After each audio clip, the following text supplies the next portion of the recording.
আজ আমি রান্না করব পেঁয়াজ রসুন দিয়ে মুসুর ডাল। কেমন আছেন সবাই? আশা করি ভালো আছেন। নতুন ও পুরানো বিভিন্ন রকম রেসিপি জানতে প্লিজ চ্যানেলটিকে সাবস্ক্রাইব করে নেবেন এবং পাশে থাকা বেল আইকনটাকে প্রেস করে নেবেন।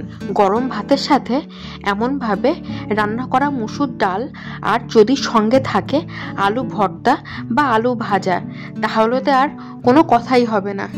এখানে আমি 250 গ্রাম মুসুর ডাল নিয়েছি এবং 2 থেকে 3 বার খুব ভালো করে ধুয়ে নিয়েছি। এখন একটা কড়াই গরম করে তাতে দিয়ে দিচ্ছি 30 ml সাদা তেল। আমি এখানে সাদা তেল ব্যবহার করেছি, আপনারা চাইলে সর্ষের তেলও ব্যবহার করতে পারেন। এখন দিয়ে দিচ্ছি 3টে চেরা কাঁচা লঙ্কা এবং একটা মাঝারি সাইজের কুচানো পেঁয়াজ ও কাঁচা লঙ্কাটা দিয়ে একটু নাড়াচাড়া করে নেব এবং হালকা রং চেঞ্জ হয়ে আসলে দিয়ে দেব 1/2 টেবিল চামচ আদা ও রসুন বাটা। আদা ও রসুন বাটাটা দিয়ে 1.5 থেকে 2 মিনিট একটু কষে নিয়ে দিয়ে দেব ভালো করে ধুয়ে রাখা মুসুর ডালগুলো। মুসুর ডালটা দিয়ে 5 মিনিট মতন খুব ভালো করে কষে নেব।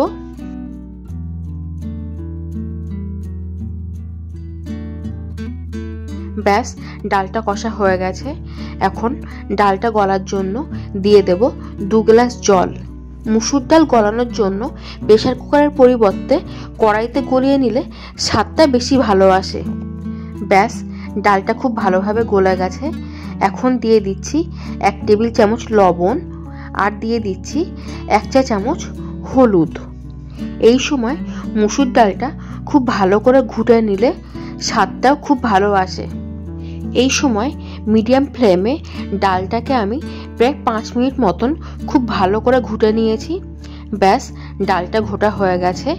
এখন দিয়ে দিচ্ছি 1.5 গ্লাস জল। আমি ডালটা একটু ঘন করেই রান্না করছি, আপনারা যদি পাতলা করে রান্না করতে চান তাহলে একটু জলটা বাড়িয়ে দেবেন। ডালটা খুব ভালো করে ফুটে গেছে।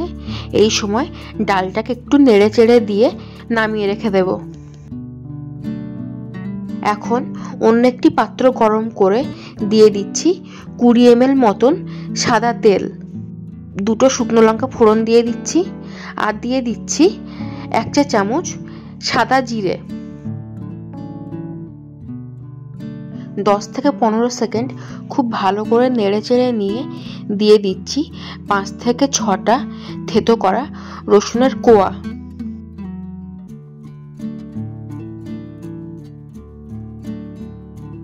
থেতো করা রসুনের কোয়াগুলো দিয়ে বেশ ভালো করে লাল লাল করে ভেজে নিতে হবে। ব্যাস, খুব ভালো করে ভাজা হয়ে গেছে। এখন এই মশলাগুলোই ডালের ওপর ফোড়ন দিয়ে দিলাম, একটু সামান্য নাড়াচাড়া করে ঢেকে দিলাম এবং ডালটাকে আর একবার ভালো করে ফুটিয়ে নেব। ব্যাস, ডালটা ফুটে উঠেছে, রান্নাটা আমার হয়ে গেছে। এখন মুসুর ডালটা অন্য একটি পাত্রে পরিবেশন করে নিচ্ছি। ভিডিওটি ভালো লাগলে প্লিজ একটা লাইক ও শেয়ার করে দেবেন এবং কমেন্টে অবশ্যই জানাবেন কেমন হয়েছে। দেখা হচ্ছে আবার অন্য একটি রেসিপি নিয়ে। ততক্ষণে সবাই ভালো থাকবেন, সুস্থ থাকবেন।